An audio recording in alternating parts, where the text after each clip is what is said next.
এখানে দেখা যাইতেছে যা পুরনো স্ল্যাবগুলা উঠিয়ে রেখেছে এবং তার উপর ময়লা বালু ময়লাগুলো যে পরে ছিল বিভিন্ন কনস্ট্রাকশন কাজ করে বিল্ডিংয়ে, সেই বালুই বেশি দেখা যেতেছে তারা উঠায় রেখেছে। যাই হোক, আমরা আসলে রিপেয়ারিং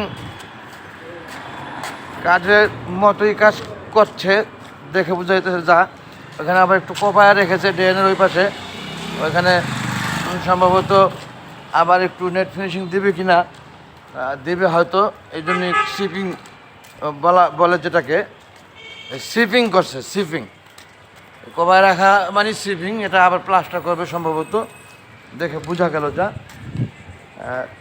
যাই হোক, আমরা এখন অপেক্ষা কেবল ইঞ্জিনিয়ারের সাথে আলাপ করা, সেই সাথে এদের কাজের পরিমাণ কতটুকু, কোথায় থেকে কোথায় এবং কী কাজ করবেন এটা বুঝতে চাওয়া।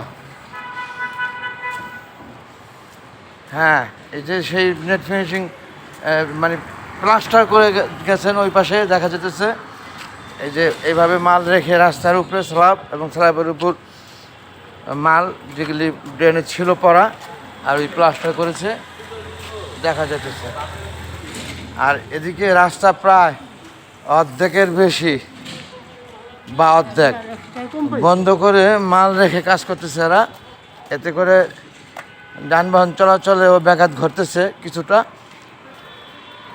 এই যে গণস্বাস্থ্য নগর হাসপাতালটি পূর্বে দেখিয়েছিলাম যেটা, এই যে এইখান থেকেই কাজটা শুরু করেছে তারা এবং ওই মাথায় পর্যন্ত গেছে, যতটুকু দেখালাম ততটুকু। ধন্যবাদ। আমরা এখানে আবার আগুন ধরিয়েছিলেন, মশার কামড় থেকে বাঁচা, অন্যদিকে শীতের মধ্যে গরম লাগা, এরকম কিছু একটা হবে। এই সেই ড্রেনের কাজ দেখছেন আপনারা, দক্ষিণ পল্লবী এরিয়ার এই ড্রেনের কাজ দেখালাম আপনাদেরকে। এটা কেবলমাত্র ড্রেন মেরামত টাইপের কাজই আমার মনে হইতেছে। ওকে, থ্যাংক ইউ ভেরি মাচ। আসসালামু আলাইকুম।